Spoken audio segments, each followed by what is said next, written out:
نحمدہ ونصلی علی رسولہ الکریم اما بعد بسم اللہ الرحمن الرحیم اللہم صلی علی محمد وعلی آل محمد وبارک وسلم رب اشرح لی صدری ویسر لی امری واحلل عقدۃ من لسانی یفقہوا قولی واجعل لی وزیرا من اہلی آمین یا رب العالمین۔ ناظرین کرام السلام علیکم ورحمۃ اللہ وبرکاتہ۔ اللہ تعالیٰ سے دعا ہے کہ آپ جہاں کہیں بھی ہوں اللہ تعالیٰ آپ سب کو ہم سب کو اپنے حفظ و امان میں رکھے، عافیت اور سلامتی عطا فرمائے۔ مطالبات قرآن سیریز کا سلسلہ جاری ہے۔ تواصی بالصبر کے حوالے سے موضوعات اور مقامات قرآنی کا مطالعہ کر رہے ہیں۔ غزوہ احزاب کا بیان پچھلے نشست میں ہم نے شروع کیا تھا، آج اس بیان کی تکمیل ہوگی انشاءاللہ تعالیٰ۔ تو مطالبات قرآن سیریز کے تعلق سے سلسلہ آگے بڑھاتے ہیں۔ حصہ پنجم ہے، 5واں حصہ ہے، درس ہشتم ہے یعنی 8واں درس ہے 5ویں حصے کا، غزوہ احزاب کے بیان پر مشتمل، جو کہ آزمائش اور امتحان کا نقطہ عروج ہے اہل ایمان کے تعلق سے۔ یہ نقطہ پچھلی مرتبہ بھی آپ کی خدمت میں پیش کیا گیا تھا۔ 5واں حصہ اس کا موضوع ہے تواصی بالصبر، اور کئی موضوعات یعنی بلکہ کئی دروس ہمارے سامنے آ چکے، اور اس وقت ہمارے پیش نظر تواصی بالصبر کے بیان کے ذیل میں 31واں درس ہے پوری سیریز کا، جو کہ غزوہ احزاب کے بیان پر مشتمل ہے، اور سورۃ الاحزاب کے رکوع نمبر 2 اور 3 کی کئی آیات میں بلکہ تمام آیات میں غزوہ احزاب کے حوالے سے تبصرہ ہمارے سامنے آیا ہے۔ چنانچہ چند آیات کا مطالعہ ہم کر چکے، مزید چند آیات کا ذکر آج کی نشست میں آپ کے سامنے رکھیں گے۔ یوں آج کی نشست میں انشاءاللہ تعالیٰ غزوہ احزاب کے بیان کا سلسلہ مکمل ہوگا انشاءاللہ تعالیٰ۔ اعوذ باللہ من الشیطان الرجیم، بسم اللہ الرحمن الرحیم۔ یا ایہا الذین آمنوا اذکروا نعمت اللہ علیکم اذ جاءتکم جنود فارسلنا علیہم ریحا وجنودا لم تروها وکان اللہ بما تعملون بصیرا۔ صدق اللہ العظیم۔ سورہ احزاب کی آیت نمبر 9 کی آپ کے سامنے تلاوت کی گئی۔ کچھ تمہیدی نکات پچھلی مرتبہ ہم نے آپ کی خدمت میں پیش کیے تھے، آئیے ایک مرتبہ پھر ان کا تذکرہ آپ کے سامنے رکھیں۔ غزوہ احزاب کا پس منظر، حالات و واقعات، اور اس موقع پر مؤمنین و منافقین کے طرز عمل کا بیان، یہ وہ موضوعات یا نکات ہیں جو ہم پچھلی مرتبہ آپ کے سامنے پیش کر چکے۔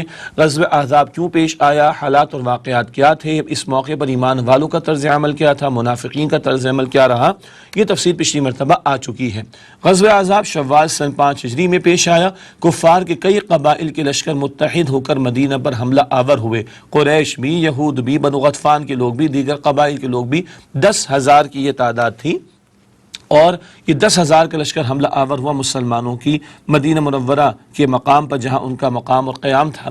اجتماعی اعتبار سے مسلمانوں کے لیے آزمائش و امتحان کا نقطہ عروج، امتحان کے دوران دو مختلف کردار پوری طرح سے نمایاں ہو گئے، منافقین اور مؤمنین۔ اور گزشتہ نشست میں سورہ احزاب کی چند آیات کی روشنی میں منافقین کا طرز عمل کیا رہا، سچے ایمان والوں کا طرز عمل کیا رہا، یہ بات ہمارے سامنے آ گئی تھی، اور بات یہ پیش کی گئی تھی حق و باطل کے معرکے تو سجتے رہیں گے، قیامت کے آنے تک قرآن کریم رہنمائی کرتا رہے گا، تو ہر دور کے لیے اہل ایمان کے تعلق سے ان کے لیے رہنمائی موجود ہے۔ ایمان کے سچے دعوے دار اور ایمان کے جھوٹے دعوے دار، یہ کھرے کھوٹے کے بھی فیصلے اللہ سبحانہ و تعالیٰ فرما دیتا ہے۔ یہ باتیں بھی تفصیل سے پچھلی مرتبہ ہمارے سامنے آئی تھیں۔ تو گزشتہ نشست میں ہم نے غزوہ احزاب کا پس منظر، پھر جو لشکر آئے ان کا تذکرہ، خندق کا کھودا جانا، نبی علیہ السلام کا خود خندق کے کھودنے کے عمل میں مصروف عمل رہنا، کسی نے ایک پتھر باندھا تو آپ نے 2 پتھر باندھے ہوئے، یہ ساری مشقتیں خود نبی اکرم صلی اللہ علیہ وآلہ وسلم بھی برداشت کر رہے تھے۔ اور اس تعلق سے اب نبی اکرم صلی اللہ علیہ وسلم کی اسوہ حسنہ کا ذکر آئے گا، جو مشہور آیت ہم سنتے ہیں، پڑھتے ہیں، بیان کرتے ہیں۔ سورہ احزاب کی آیت نمبر 21 ہی ہے، لقد کان لکم فی رسول اللہ اسوۃ حسنہ، یقینا تمہارے لیے رسول اللہ صلی اللہ علیہ وآلہ وسلم کی زندگی میں بہترین نمونہ موجود ہے۔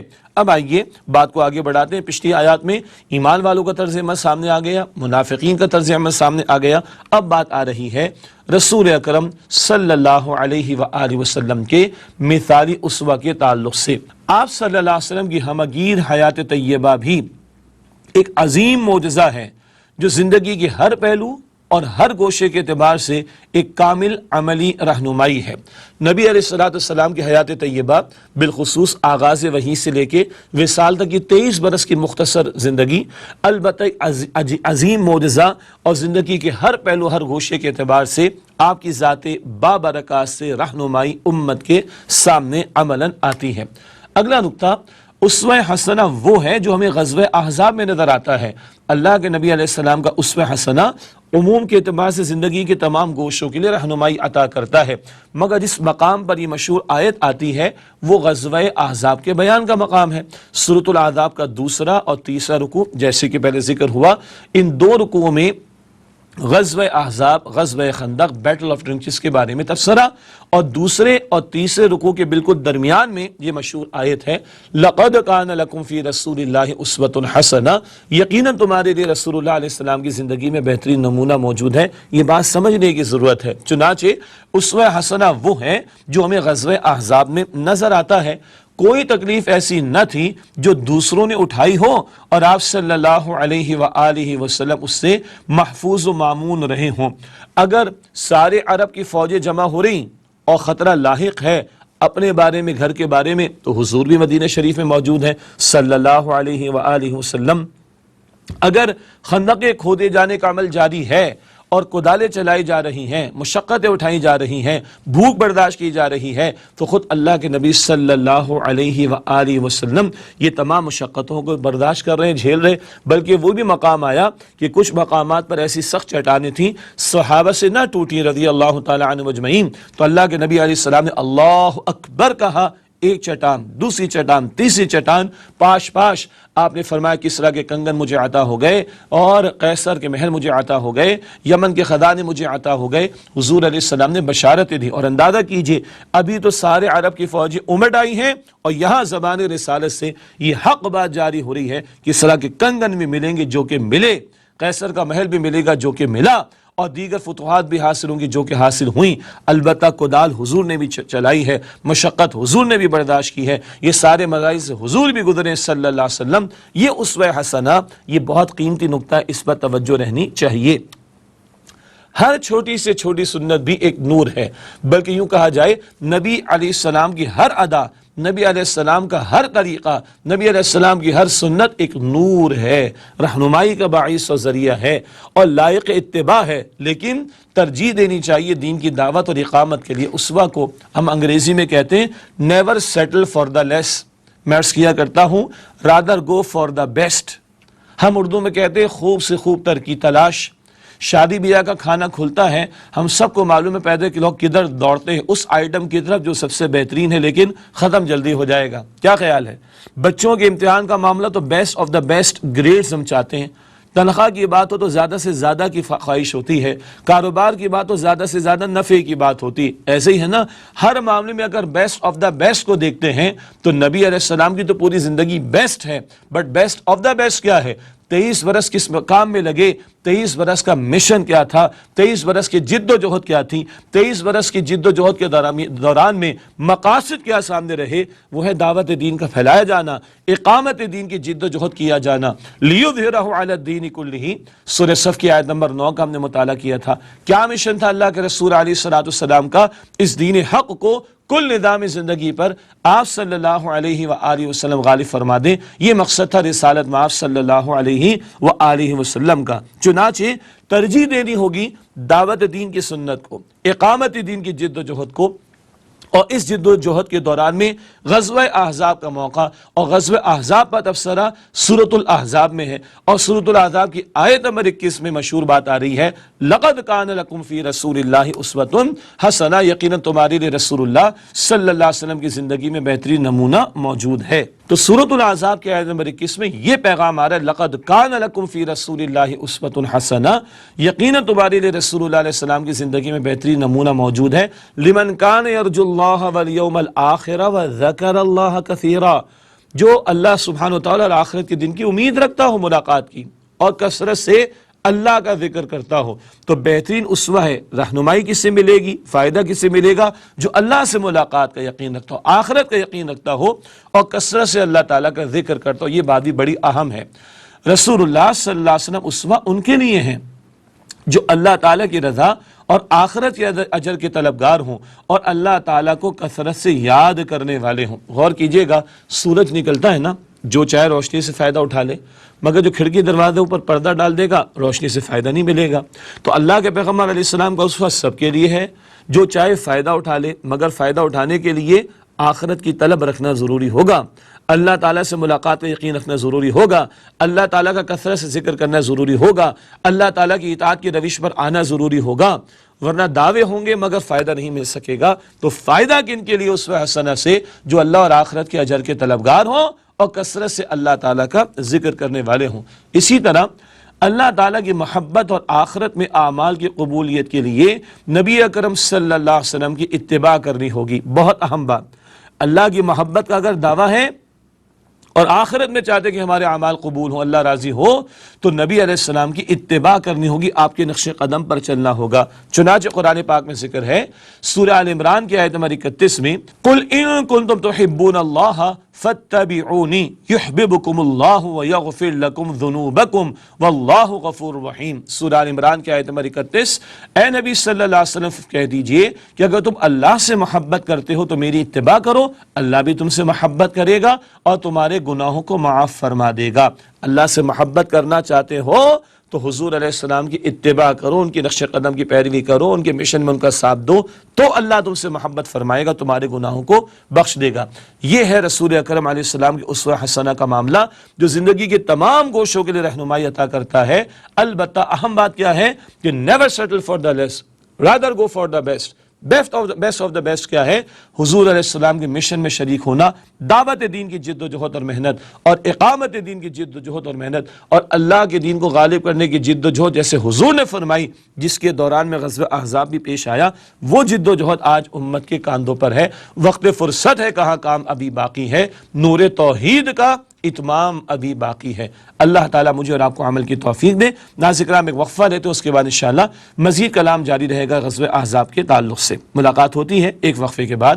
السلام علیکم ورحمۃ اللہ وبرکاتہ۔ السلام علیکم ورحمۃ اللہ وبرکاتہ۔ ناظرین کرام، خوش آمدید کہتے ہیں آپ کو۔ مطالبات قرآن سیریز کا سلسلہ جاری، 5ویں حصے کا مطالعہ کر رہے ہیں، 8واں درس جاری ہے غزوہ احزاب پر تبصرہ اور مشہور آیت کریمہ لقد کان لکم فی رسول اللہ اسوۃ حسنہ کے تعلق سے پچھلی گفتگو آپ کے سامنے رکھی گئی۔ وقفے سے پہلے حاصل کلام یہ ہے کہ نبی مکرم علیہ السلام کی ایک ایک ادا قیمتی ہے، کوئی عمل آپ کا چھوٹا نہیں، کم اہمیت کا حامل نہیں۔ البتہ 23 برس کی محنت کہاں لگی، 23 برس کی جد و جہد کیا تھی؟ دعوت دین کا کام، اقامت دین کی جد و جہد کا کام، نفاذ دین کی جد و جہد کا معاملہ، جس کے دوران میں طائف کی گلیاں بھی ہے، ہجرت کا معاملہ بھی ہے، بدر اور احد کے میدان کا سجنا بھی اور احزاب کا موقع بھی ہے۔ تب یہ آیت آتی لقد کان لکم فی رسول اللہ اسوۃ حسنہ، یقیناً تمہارے لیے رسول اللہ علیہ السلام کی زندگی میں بہترین نمونہ موجود ہے۔ اس تعلق سے ہمیں بھی غور فکر کرنا چاہیے کہ ہماری کتنی نسبت ہے عمل کے میدان میں نبی اکرم صلی اللہ علیہ وسلم سے۔ عبادات کے معاملات ہوں، شادی بیاہ اور میت کے معاملات ہوں، اخلاقیات کا میدان ہو، معاملات کا میدان ہو، آداب کی بات ہو، حقوق العباد کا معاملہ، ان سب میں بھی حضور کا اسوہ بہترین، اور اجتماعی معاملات زندگی میں تو حضور کا اسوہ بہترین، زندگی کے ہر گوشے کے لیے حضور کا اسوہ بہترین۔ البتہ 23 برس کی محنت کے لیے بھی اسوہ حضور کا لیں گے، جہاں دعوت دین اور اقامت دین کی جد و جہد کا معاملہ جاری۔ ایک اہم نقطہ بھی میں چاہتا ہوں کہ ہمارے ذہنوں میں رہے، نبی اکرم علیہ السلام کی ازواج مطہرات رضی اللہ تعالی عنہن اجمعین وہ امت کے لیے نمونہ ہیں۔ بہت اہم نقطہ یہ ہے کہ حضور نبی اکرم علیہ السلام بہرحال مرد ہیں، آپ صلی اللہ علیہ وسلم کی امت میں عورتیں بھی ہیں، تو حضور علیہ السلام کے جو کئی ایک نکاح ہوئے، ان کی ایک بہت بڑی حکمت کیا ہے کہ امت کی عورتوں کے لیے بھی نمونہ سامنے آ جائے ازواج مطہرات کے ذریعے۔ حضور علیہ السلام کی تعلیمات کا ایک بہت بڑا حصہ ازواج مطہرات کے ذریعے امت کو منتقل ہوا۔ 2210 سے کم و بیش زیادہ احادیث حضرت عائشہ صدیقہ رضی اللہ تعالی عنہا سے امت کو ملی، 300 کے قریب لگ بھگ احادیث حضرت ام سلمہ رضی اللہ تعالی عنہا سے امت کو ملی۔ تو حضور کی تعلیمات کا ایک بہت بڑا حصہ بھی، اور حضور علیہ السلام کے تعلق سے آپ کی جو ازواج مطہرات کی زندگی، وہ رہنمائی بھی امت کے سامنے آئی۔ تو حضور کا اسوہ مکمل ہوتا ہے امت کی عورتوں کے لیے ازواج مطہرات کے ذریعے، یہ نقطہ بھی ذہن میں رہنا چاہیے۔ چنانچہ اس تعلق سے جہاں حضور علیہ السلام کی سیرت النبی کا مطالعہ ضروری صلی اللہ علیہ وسلم، وہیں امت کی عورتوں کو بالخصوص اللہ کے پیارے رسول علیہ السلام کی ازواج مطہرات اور اللہ کے پیارے رسول علیہ السلام کی پیاری صاحبزادیوں کی زندگیوں کا اور سیرت کا مطالعہ بھی کرنا چاہیے۔ یوں امت کی عورتوں کے لیے بھی اسوہ حسنہ کی گویا کی تکمیل ہوگی۔ اب آئیے غزوہ احزاب کے بیان کو مزید آگے بڑھاتے اور کفار سے مقابلے کا تذکرہ آپ کے سامنے رکھتے ہیں۔ 3,000 ساتھیوں کی خندق کے ساتھ ساتھ مورچہ بندی فرمائی نبی اکرم صلی اللہ علیہ وآلہ وسلم نے۔ اس دوران میں اور بھی واقعات پیش آئے جن میں کچھ معجزات کا بھی ظہور ہوا۔ تھوڑا ہی کھانا سارے لشکر کے لیے حضور علیہ السلام کے کافی بھی ہو گیا۔ سیرت کی کتابوں میں ان واقعات کا تذکرہ بھی ہمیں ملتا ہے۔ البتہ میدان سجایا گیا ہے، خندق کھود دی گئی ہے، اور اب مورچہ بندی فرمائی نبی اکرم صلی اللہ علیہ وآلہ وسلم میں 3,000 ساتھیوں کی مدد اللہ کی آتی ہے، وہ آئے گی، ہاں، لیکن اسباب کے تحت محنت کرنا ایمان والوں کے لیے ضروری ہے۔ چنانچہ مشہور حدیث نبی اکرم صلی اللہ علیہ وآلہ وسلم کی ہے، اونٹ باندھو پھر اللہ تعالیٰ پر توکل کرو، مدد اللہ کی آئے گی۔ اونٹ کو حفاظت اللہ فرمائے گا، باندھنا تمہارے اختیار میں، تم باندھ لو، تو جو تمہارے اختیار میں تم لا کے پیش کرو۔ تو 3,000 ساتھی موجود ہیں، خندقیں کھود لی گئی ہیں، اور خندق کے ساتھ ساتھ اب مورچہ بندی حضور نے فرما دی کہ کوئی کراس کرنا چاہے بھی خندق کو تو اس سے مزاحمت کا معاملہ، مقابلے کا معاملہ ہو، اور یہ کفار کے لشکر کو مدینہ شریف کے اندر داخل ہونے سے روکا جائے۔ مشرکین نے خندق پار کرنے اسے پاٹ کر راستہ بنانے کی کئی بار کوشش کی، لیکن مسلمانوں نے ایسی پامردی سے ان پر تیر برسائے کہ ان کی ہر کوشش ناکام ہو گئی۔ یہ اللہ تعالیٰ کا فضل ہوا، خندق کا کھودا جانا ایک دفاع کا باعث بنا، اور اگر اس کو پار کرنے کی کوشش کی گئی، پاٹ کر راستہ پاٹ کر کے کچھ فل کر کے راستہ بنا لیا جائے تو مسلمان خوب ان پر تیر برساتے۔ یہ ایک دفاع کا معاملہ ہوا، ایک اسٹریٹجی تھی جو رسول اکرم صلی اللہ علیہ وسلم نے نہ صرف اختیار کی بلکہ پامردی کے ساتھ، بڑی بہادری کے ساتھ اہل ایمان نے تیر جو ہے کفار پر برسائی اور ان کی ہر کوشش کو ناکام کر دیا۔ پھر کیا ہوا؟ کفار کی ذلت آمیز شکست اور واپسی کا معاملہ۔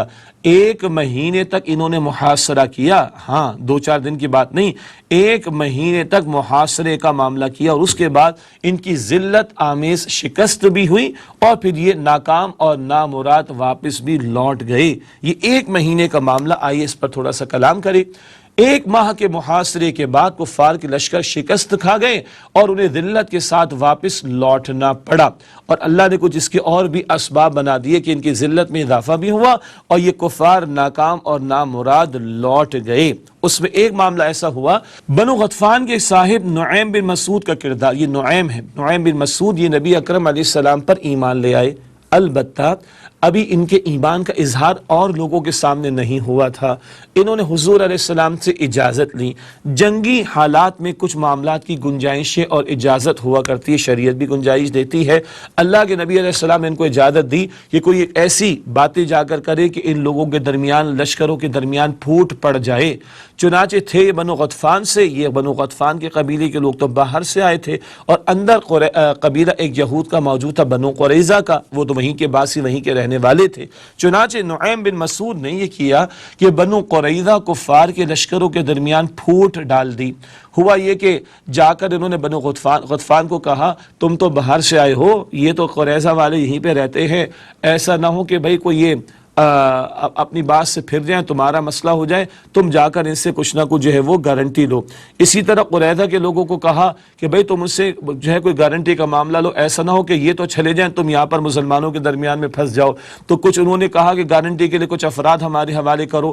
اس طرح کی باتیں کر کے بنو قریظہ کفار کے لشکروں کے درمیان پھوٹ ڈال دی نعیم بن مسعود نے۔ تدبیر تو اللہ کی ہوتی ہے، ظاہر کا کوئی سبب بنتا ہے، اور یہ صاحب ابھی تازہ ایمان لائے تھے، اس لیے لوگوں کو ان کے ایمان لانے کا علم بھی نہیں تھا، اور یہ ایک ذریعہ بن گئے بنو غطفان کے قبیلے کے لوگوں اور بنو قریظہ کے قبیلے کے لوگوں کے درمیان پھوٹ کے پڑ جانے کے۔ اور سچی بات ہے، اگر لشکر کے اندر ہی پھوٹ پڑ جائے، اندر ہی اعتماد نہ ہو، اندر ہی وہ کمیٹڈ لو نہ ہوں، اندر ایک دوسرے کے ساتھ دل پھٹے ہوئے ہوں، تو باہر وہ کسی کا کیا مقابلہ کریں گے؟ تو یہ مرعوبیت بھی گویا کہ ان کے دل میں پیدا کر دی گئی اللہ تعالیٰ کی طرف سے۔ یہ پھوٹ پڑ جانے کے نتیجے میں اعتماد ایک دوسرے پر سے ختم ہو گیا۔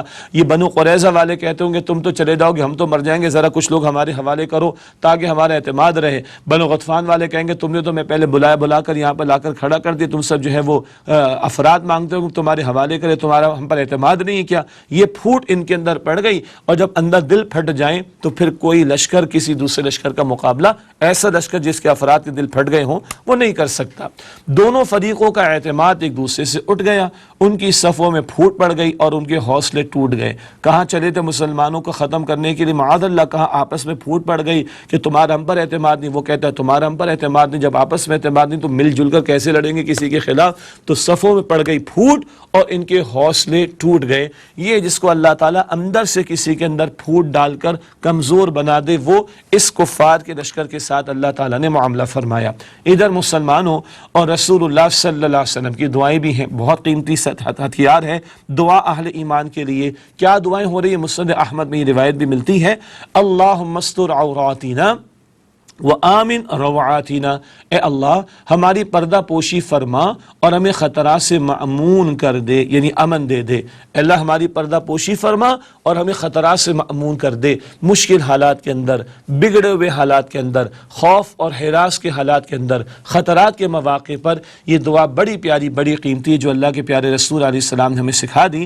اللہم استر عوراتنا وآمن روعاتنا، اے اللہ ہماری پردہ پوشی فرما اور ہمیں خطرات سے مأمون کر دے۔ یہ دعا مسلمانوں کی اور یہ دعا رسول اللہ صلی اللہ علیہ وسلم کی جاری رہی۔ پھر دوبارہ میں یاد دہانی کے طور پر عرض کر دوں کہ بندہ مومن اللہ پر توکل کرتا ہے، اللہ پر اعتماد کرتا ہے، اللہ تعالیٰ ہی سے سب کچھ ہونے کا یقین کرتا ہے، اور ظاہر کے اسباب کو اختیار کرتا ہے۔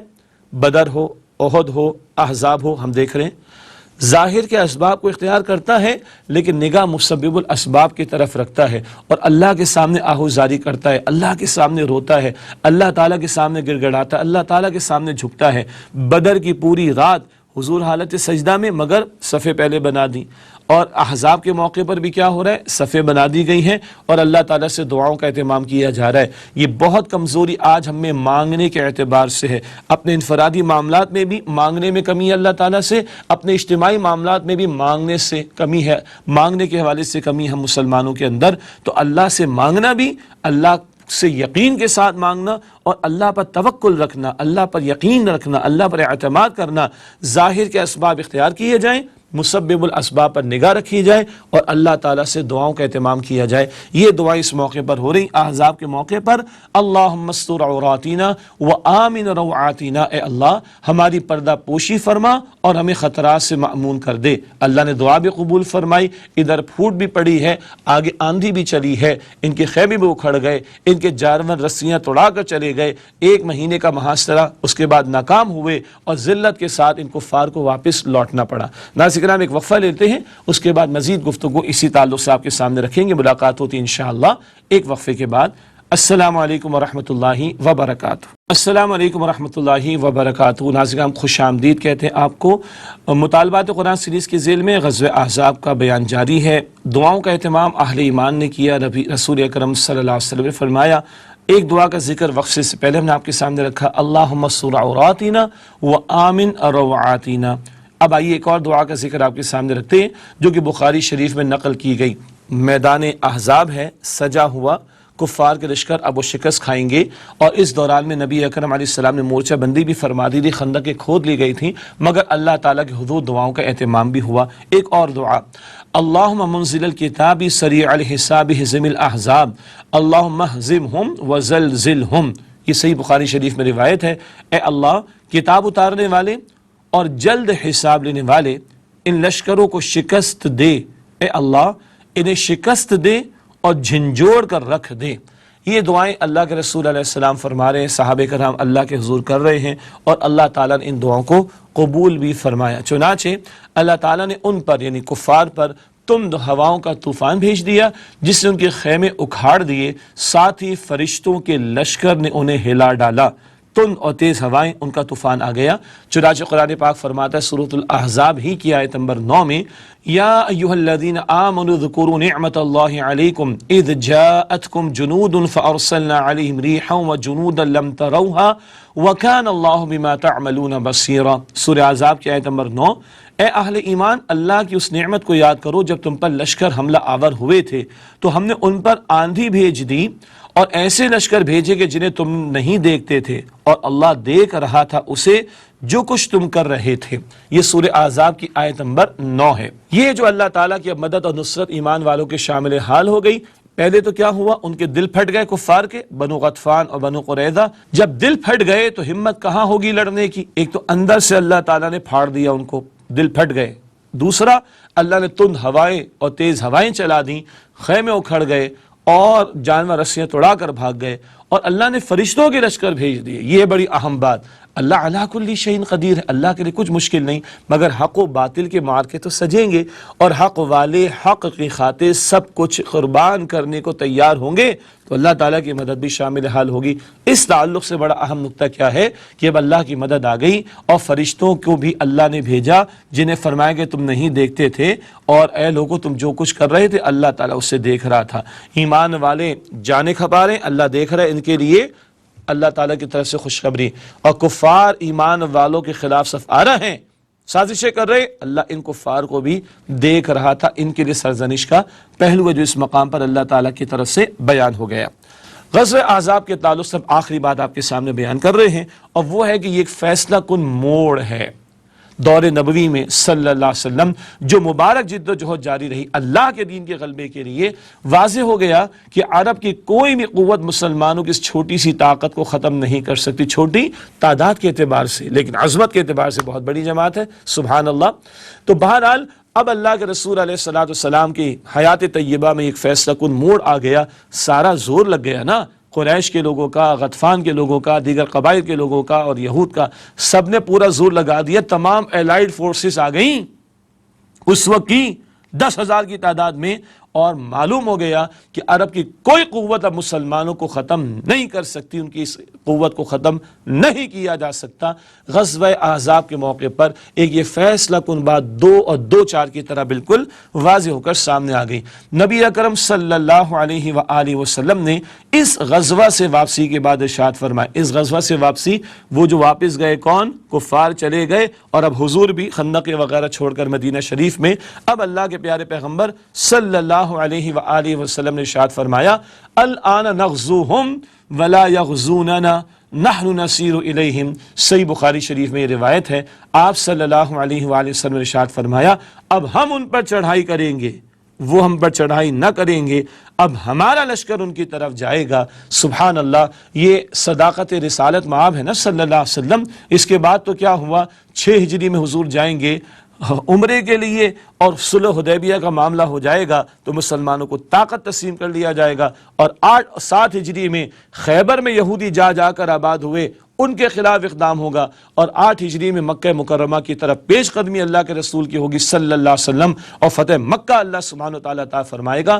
تو یہ جو فیصلہ کن موڑ آ گیا، ساری قوت لا کے ڈال دی، سارے الائیڈ فورسز لا کر کفار نے ڈال دی، ناکام لوٹ گئے۔ اب اللہ کے رسول علیہ السلام بشارت دے رہے، اب ہم ان پر چڑھائی کریں گے، اب ہم ان پر چڑھائی کریں گے، وہ ہم پر چڑھائی نہیں کریں گے، اب ہمارا لشکر ان کی طرف جائے گا۔ یہ نبی مکرم صلی اللہ علیہ وآلہ وسلم نے بشارت عطا فرما دی۔ ناظرین کرام، اسی کے ساتھ الحمدللہ مطالبات قرآن سیریز کے ذیل میں حصہ پنجم کا درس ہشتم 5ویں حصے کا 8واں درس مکمل ہوا، جو کہ غزوہ احزاب، غزوہ خندق، بیٹل آف ٹرنچز کے موضوع پر تھا۔ آزمائش و امتحان کا نقطہ عروج جو آیا اہل ایمان پر دور نبوی میں صلی اللہ علیہ وسلم، اس کا تذکرہ، البتہ لقد کان لکم فی رسول اللہ اسوۃ حسنہ، یہ بات بھی کھل کر سامنے آ گئی، کھرے کھوٹے کا فیصلہ بھی ہو گیا، اور ایک فیصلہ کن موڑ آ گیا کہ اب مسلمان جائیں گے، اب کفار ان کی طرف نہیں آئیں گے۔ اسی کے ساتھ اجازت چاہیں گے، اور آئندہ انشاءاللہ اگلے درس کے ساتھ آپ کی خدمت میں پھر پیش ہوں گے۔ اللہ تعالیٰ میری، آپ کی، ہم سب کی اور تمام مسلمانوں کی مغفرت فرمائے، آمین یا رب العالمین۔ وآخر دعوانا ان الحمدللہ رب العالمین، والسلام علیکم ورحمۃ اللہ وبرکاتہ۔